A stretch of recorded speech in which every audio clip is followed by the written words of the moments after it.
नमस्कार मित्रों, मैं आचार्य निम्मी अरोड़ा एक बार फिर आपका बहुत बहुत स्वागत करती हूँ अपनी बेसिक एस्ट्रोलॉजी के पंचांग जो हम पढ़ रहे हैं, यानी जो बेसिक हम पढ़ रहे हैं उसमें अभी हम पंचांग की जानकारी प्राप्त कर रहे हैं।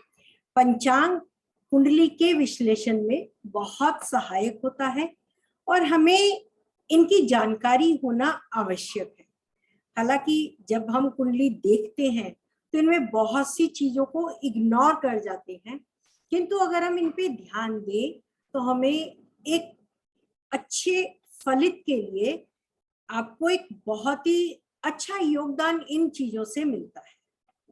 तो हम पिछले एपिसोड में तिथियों पर ज्ञान प्राप्त कर रहे थे कि तिथियां कैसे बनती है, क्या है, तिथियों का प्रवेश कैसे होता है, अमावस्या और पूर्णिमा का।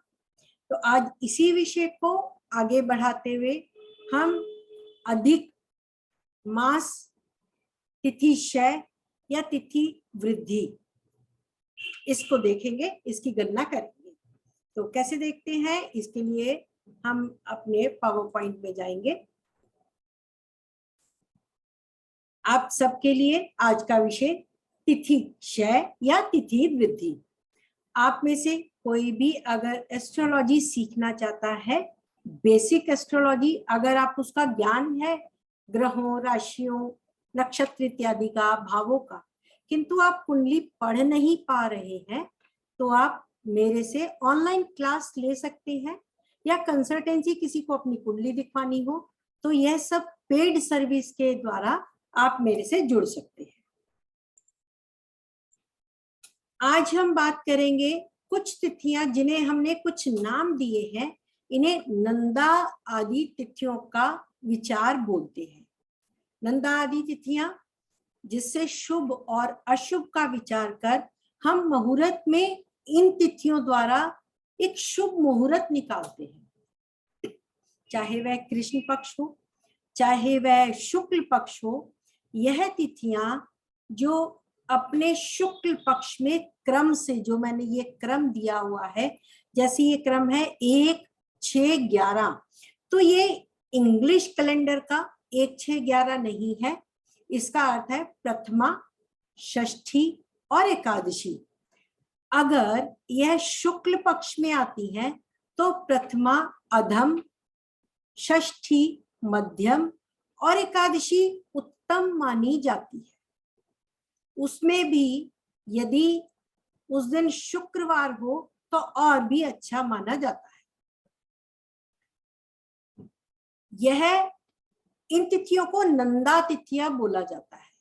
यदि यह कृष्ण पक्ष में हो, कृष्ण पक्ष में प्रथमा उत्तम होती है, मध्यमा, कृष्ण पक्ष शुक्ल पक्ष दोनों में ही मध्यमा है, और एकादशी यह कृष्ण पक्ष में अधम है और शुक्ल पक्ष में उत्तम है। अब फिर से समझिए, जो कृष्ण पक्ष है उसमें प्रथमा तिथियां जो ये है, प्रथमा, द्वितीया, तृतीया, चतुर्थी, पंचमी, यह कृष्ण पक्ष में उत्तम है, शुक्ल पक्ष में क्या कहते हैं, अधम है। और षष्ठी, सप्तमी, अष्टमी, नवमी और दशमी ये मध्यम है। कुछ कामों के लिए शुभ है, कुछ के लिए अशुभ है। उनमें हम शुभता और अशुभता का विचार नक्षत्र, वार इत्यादि के अनुसार करते हैं। एकादशी, द्वादशी, त्रयोदशी, चतुर्दशी, पूर्णिमा या अमावस्या, यह अमावस्या होगी आपकी तो कृष्ण पक्ष, और पूर्णिमा है तो शुक्ल पक्ष आपका होता है। तो ये पक्ष अनुसार शुक्ल पक्ष में एकादशी, द्वादशी, तृतीया, चतुर्दशी, पूर्णिमा शुभ है और अमावस्या अशुभ मानी जाएगी। अब इन तिथियों के स्वामी देखिए, प्रथमा, षष्ठी, एकादशी, इनको नंदा तिथियां बोला जाता है। इसके स्वामी शुक्र हैं। इन तिथियों में यदि रविवार या मंगलवार, यानी प्रथमा तिथि रविवार की हो या षष्ठी या एकादशी तिथि रविवार या मंगलवार की हो, तो यह अशुभ मानी जाएगी। शुक्रवार, क्योंकि शुक्र इनके स्वामी हैं, अगर इस दिन ये तिथियां पड़ती हैं तो यह शुभ मानी जाएगी। ये वार के स्वामी ही इनके स्वामी होने से शुभता और अशुभता का विचार बनता है। द्वितीया, सप्तमी और द्वादशी, इन तिथियों में यदि बुधवार आता है, ये भद्रा है। भद्रा जिसको लगती है, कहते हैं कोई काम अच्छे से नहीं किया जाना चाहिए या नहीं माना जाता है, लेकिन यह सोमवार के दिन हो तो बहुत ही खराब है, बुधवार को हो तो फिर भी ठीक है, अच्छी है, शुभ है। जया तिथि, जय काम करने के लिए। तृतीया, अष्टमी और त्रयोदशी मंगलवार के दिन हो तो जय विजय प्राप्त करने वाले काम शुभ होते हैं, लेकिन यदि यह बुधवार हो तो ये जय जो आपको प्राप्ति नहीं होती, उसकी जगह आपको पराजय मिल सकती है। बुधवार के दिन यह तिथि अशुभ है। चतुर्थी, नवमी, चतुर्दशी, इसको रिक्ता तिथियां बोली जाती हैं। रिक्ता तिथियां जिनमें व्यय जिसको कहते हैं होता है। अगर आपको शुभ काम के लिए व्यय करना है, किसी व्यय करने से आपकी हानि रुकती हो, आपको लाभ मिलता हो और शनिवार हो, तो यह रिक्ता तिथि अच्छी है। लेकिन अगर गुरुवार है तो यह तिथि अशुभ हो जाती है। रिक्ता तो वो वैसे भी है, शुभ कामों में बहुत कम इस्तेमाल होती है, लेकिन अगर उसमें गुरुवार आ जाए तो और भी अशुभता आ जाती है। पूर्णा, पंचमी, दशमी, पूर्णमासी और अमावस्या, ये पूर्णा तिथियां हैं। गुरुवार के दिन अमावस्या हो या पूर्णिमा हो या पंचमी हो या दशमी हो तो यह शुभ मानी जाती है, सभी प्रकार के कार्यों को पूर्ण करने वाली मानी जाती है। किंतु यदि यह तिथियां शनिवार के दिन हो तो शुभ कार्यों में विघ्न आते हैं। शुक्रवार के दिन नंदा तिथियां, बुधवार के दिन भद्रा, मंगलवार के दिन जया, शनिवार के दिन रक्ता और गुरुवार के दिन पूर्णा तिथियां शुभ होती हैं। इनमें किए गए कार्य शुभ परिणाम देते हैं और नंदा के स्वामी शुक्र, भद्रा के बुध, जया के मंगल, रिक्ता के शनि और पूर्णा के स्वामी गुरु हैं। आप तिथियां देखें, उनके नाम के अनुसार दिन देखें, किस दिन यह तिथियां आ रही हैं। मैं फिर से कहूंगी, यह आप अपने अंग्रेजी कैलेंडर की तिथियों को ना माने, यह हिंदी कैलेंडर की तिथियां हैं। अशुभता के लिए रविवार मंगलवार को नंदा, सोमवार को भद्रा, बुधवार को जया, गुरुवार को रिक्ता और शनिवार को पूर्णा। यह पूर्णा तिथियां मृत संज्ञक होती हैं, यानी इन तिथियों में यह दिन आ जाए तो मृत्यु तक हो सकती है। यदि आपकी दशा भी खराब चल रही है, मार्केश की दशा हो, यह तिथि आ जाए, शनिवार का दिन हो, तो यह मृत्यु संज्ञक तिथियां होती हैं। इन तिथियों में सदैव शुभ कार्य वर्जित होते हैं। इन तिथियों के स्वामी शुक्ल और कृष्ण पक्ष में मैं आपको दोनों के स्वामियों के नाम बता रही हूँ। प्रतिपदा, इनके स्वामी अग्नि है, ये चंद्रमा की 0 से 12 डिग्री इसमें आती है। द्वितीया तिथि ब्रह्मा, 12 से 24 डिग्री चंद्रमा होते हैं। तृतीया गौरी या पार्वती, 24 से 36, ये मैंने पहले भी आपको बताए हुए हैं नाम, ये फिर से वही नाम है जो हमने पहले बताए थे कि इन तिथियों के अनुसार ही चतुर्थी गणेश चतुर्थी मनाते हैं। पंचमी शेषनाग के लिए है। षष्ठी कार्तिकेय जी का व्रत आता है कार्तिक के माह में।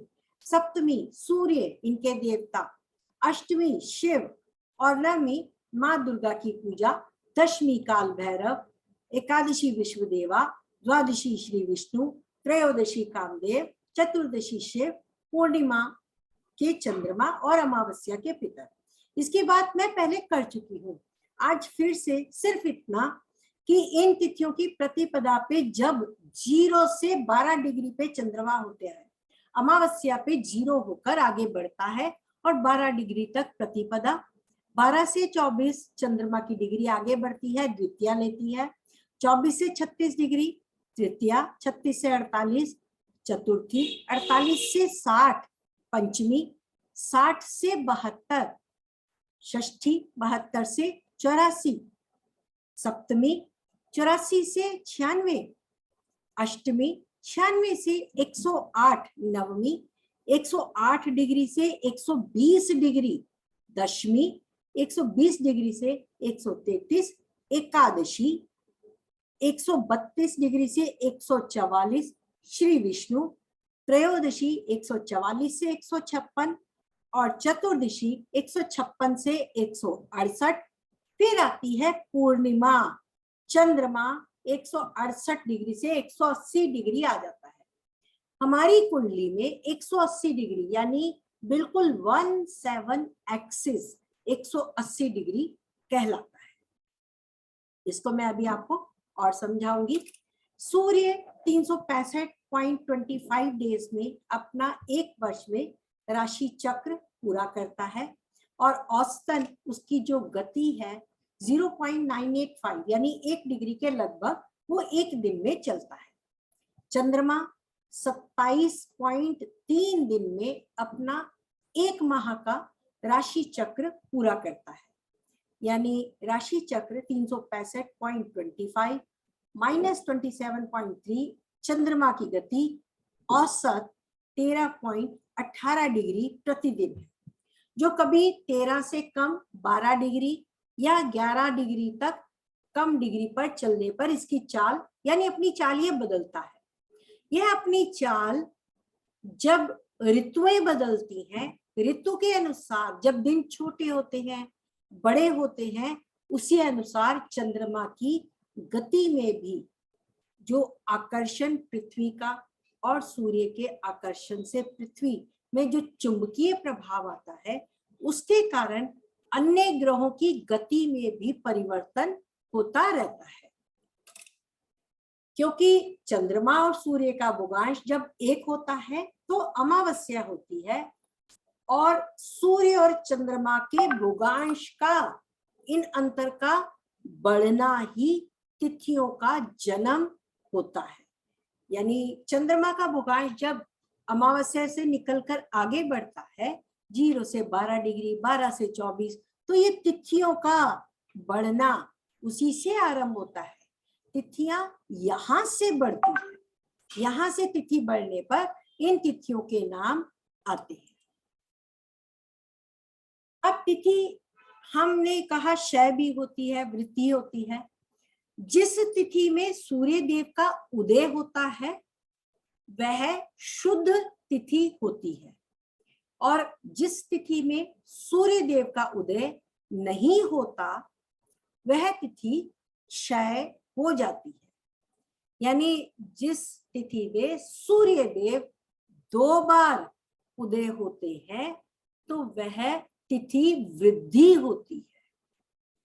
फॉर एग्जाम्पल 30 मई शाम को 5 बजे शाम को जब सूर्य और चंद्रमा का भुगांश 14 डिग्री 53 मिनट एक ही था, यह 30 मई को था, और 30 मई की सुबह अमावस्या ने सूर्योदय नहीं देखा, यानी चतुर्दशी जो 29 में भी थी 30 में भी रही, क्योंकि चतुर्दशी ने 29 तारीख को भी सूर्योदय देखा और 30 तारीख की सुबह भी सूर्योदय देखा।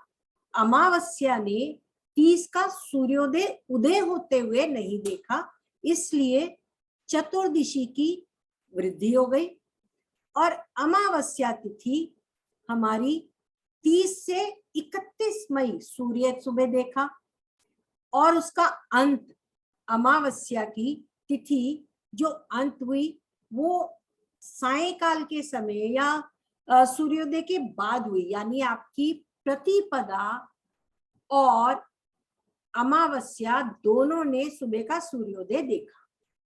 तो यह अमावस्या जिसने सूर्योदय पहले देखा वह तिथि 30 तारीख तक से 31 तक रही।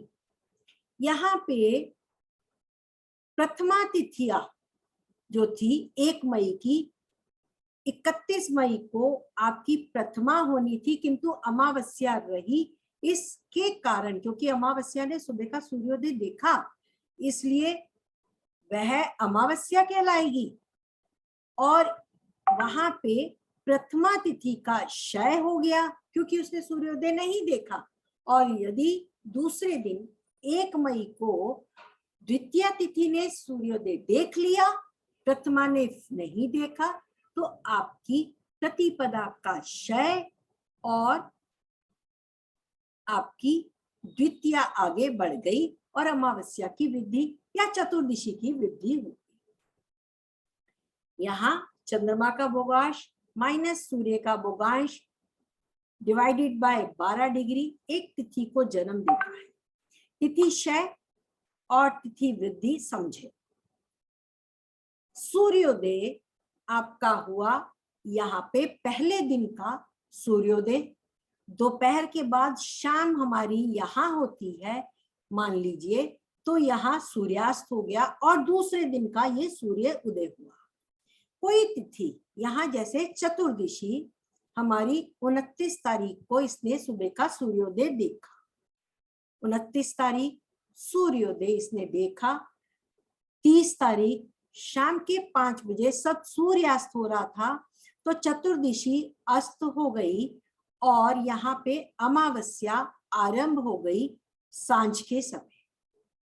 अब ये अमावस्या यदि रात रात में खत्म होकर सूर्यास्त पे ये उदय हुई शाम के 5 बजे, चंद्रमा और सूर्य का भोगांश एक था। यह मैंने चार्ट 30 मई का बनाया है। शाम को 5 बजे 14 डिग्री 53 मिनट चंद्रमा, 14 डिग्री 53 मिनट सूर्य। यह अमावस्या शाम के 5 बजे आरंभ हुई। अगर ये तिथि सुबह का सूर्योदय ना देखे और सुबह का सूर्योदय प्रथमा देख ले, क्योंकि अमावस्या के बाद प्रतिपदा यानी प्रथमा तिथि होगी, तो हमारी अमावस्या का क्षय हो गया और प्रतिपदा का उदय हो गया। या अमावस्या दूसरे दिन सुबह का सूर्योदय देख ले तो शुद्ध तिथि अमावस्या की उससे अगले दिन यानी 31 की मानी जाएगी और आपकी द्वितीय तिथि क्योंकि 1 मई को लग रही है, इसका मतलब प्रतिपदा ने सूर्योदय नहीं देखा, ना ही उसने सूर्योदय अगले दिन का देखा। अगले दिन का सूर्य द्वितीया ने देखा तो प्रतिपदा क्षय हो गई, यानी जिसने सूर्योदय देखा, क्या अमावस्या जो शाम को उदय हुई उसके बाद सूर्योदय अमावस्या ने देखा या प्रतिपदा ने? यदि अमावस्या ने देखा तो तिथि वृद्धि हुई और प्रतिपदा का क्षय है। यदि प्रतिपदा ने देखा तो अमावस्या तिथि का क्षय और प्रतिपदा अपनी अगली तिथि आ गई। यही हमारी तिथि वृद्धि या तिथि क्षय होती है जब एक तिथि सुबह का सूर्योदय देखकर सूर्यास्त तक चले, चाहे उसके सूर्यास्त के बाद भी चले, लेकिन अगली तिथि जो आरंभ होनी है, चंद्रमा अपनी अगली 0 से 12 डिग्री से आगे बढ़ जाए तो अगले दिन की तिथि सूर्योदय देख लेगी। लेकिन यदि वह उस डिग्री को पूरा नहीं कर पाए, वो सूर्योदय देख ले, तो वह तिथि बढ़ गई और उससे अगली तिथि का क्षय हो गया। व्यूवर्स चार्ट, ये मिस्टर गुलशन जुनेजा जी ने एक चार्ट भेजा, 6/12/1991 दिल्ली का है। इन्होंने बोला इनके नवम भाव में 4 ग्रह बैठे हैं और 4 ग्रह भाग्य भाव में बैठे हैं, फिर भी इस व्यक्ति का कामकाज अभी तक नहीं बन पाया है। तो आप देखें 4 ग्रह बेशक भाग्य भाव में है, किंतु यह नियर टू अमावस है, near to Amavas. Surya 19 degree और चंद्रमा 21 डिग्री 47 मिनट, यानी 19 डिग्री से 12 डिग्री आगे बढ़ना है, तब जाके उसकी प्रथमा स्टार्ट होगी। तो अभी ये अमावस की तिथि में ही है, सूर्य और चंद्रमा अमावस के अंदर ही है, और इस अमावस के साथ बुध भी रेट्रोग्रेड है, जो कि सूर्य, चंद्र और बुध तीनों के तीनों ज्येष्ठा नक्षत्र, जो कि बुध का नक्षत्र है। कौन सा नक्षत्र है बुध का, ये आपको याद रखना है। मेरी पहली क्लास में जो मैंने इससे पहले की क्लास में बताया, यह गंडमूल का नक्षत्र है। गंडमूल का नक्षत्र काल पुरुष की अष्टम राशि भाग्य में आ गई, मंगल वहां बैठा है अनुराधा नक्षत्र का। अनुराधा नक्षत्र शनि का नक्षत्र है और शनि यहाँ लाभ भाव में उत्तराषाढ़ा नक्षत्र में है। हम यहाँ कनेक्शन देखें, भाग्य भाव मंगल के अपने स्वराशि में होने से बली है। इस कुंडली में लग्नेश बृहस्पति का भाग्य भाव के स्वामी से कोई संबंध नहीं है।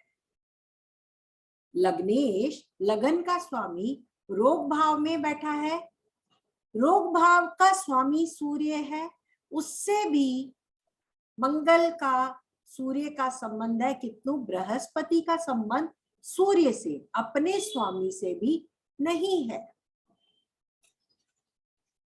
मंगल यहाँ द्वितीयेश है, यानी दूसरे भाव का स्वामी, यहाँ से परिवार, धन, इस सुख से 8वें भाव में है। परिवार का धन और सुख, इसको मुश्किलें खड़ी करता है या अचानक से या छिप कर देता है। दूसरी और तीसरी बात, शनि भाग जो लाभेश है, लाभ भाव का स्वामी लाभ भाव में बैठा है, कर्म की स्वामी है, कर्म करके लाभ देगा, लगन को देखता है, पीड़ा दे रहा है, लगन बहुत कमजोर हो गया। शनि शुक्र को देखता है 10वीं दृष्टि से। शुक्र जो कि स्वराशि का है, यहाँ काल पुरुष की अष्टम भाव की राशि वृश्चिक, उसका स्वामी अपने घर में है, बली है। अष्टम भाव की राशि अष्टम भाव में है, बली है। शनि जो कि मकर राशि का कर्म का स्वामी है, बली है। यानी ये हाउस स्ट्रांग हो गए, लेकिन इनमें से केवल शुक्र की दशा चल रही है।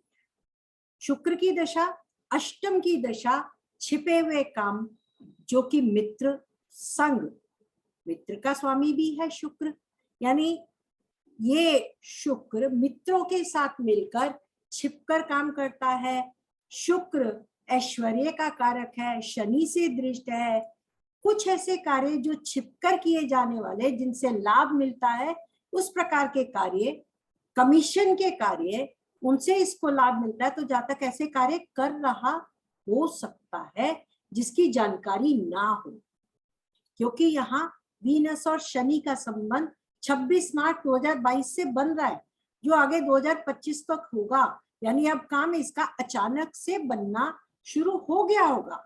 शनि का ट्रांजिट भी यहाँ ट्रांजिट हो रहा है, शनि गोचर में भी यहाँ था, अभी वो इस वक्त गोचर में कुंभ में है, किंतु जुलाई में वापस आके फिर यहाँ आएगा, जनवरी 2023 तक यही रहेगा। तो ये दशा तो कहती है कामकाज है, किंतु अच्छा काम कब होगा, जब सूर्य की दशा होगी। क्यों? क्योंकि सूर्य षष्ठेश है, धन के स्वामी के साथ भाग्य भाव में बैठा है। यदि इसका बृहस्पति से ट्रांजिट में भी संबंध हो जाए तो किसी भी तरीके से बृहस्पति गोचर में देख ले तो इनका काम बहुत अच्छे से होगा, भाग्य का उदय होगा। आई मस्ट से 4 ग्रह एक भाव में बैठे हैं, यह संन्यास देते हैं, लेकिन यहाँ शुक्र जो बली होकर अष्टम में है, शनि से दृष्ट है, तो इन्हें बुरी संगत से बचना होगा, धर्म के अनुसार कार्य करने होंगे, क्योंकि यहाँ पे काल पुरुष की अष्टम राशि, कुंडली की अष्टम भाव दोनों बली हैं, तो छिप कर किए कार्यों में यदि शुभ कार्य करेंगे तो इन्हें अच्छे रिजल्ट प्राप्त होंगे, अन्यथा इन्हें इनके शुभ फल प्राप्त नहीं होंगे और यह संन्यास योग, संसार में रहते हुए भी संन्यास योग बना देगा। मंगल की दशा इन्हें अच्छे रिजल्ट दे सकती है। तो आज के लिए इतना ही। आई होप आपको ये वीडियो पसंद आई होगी।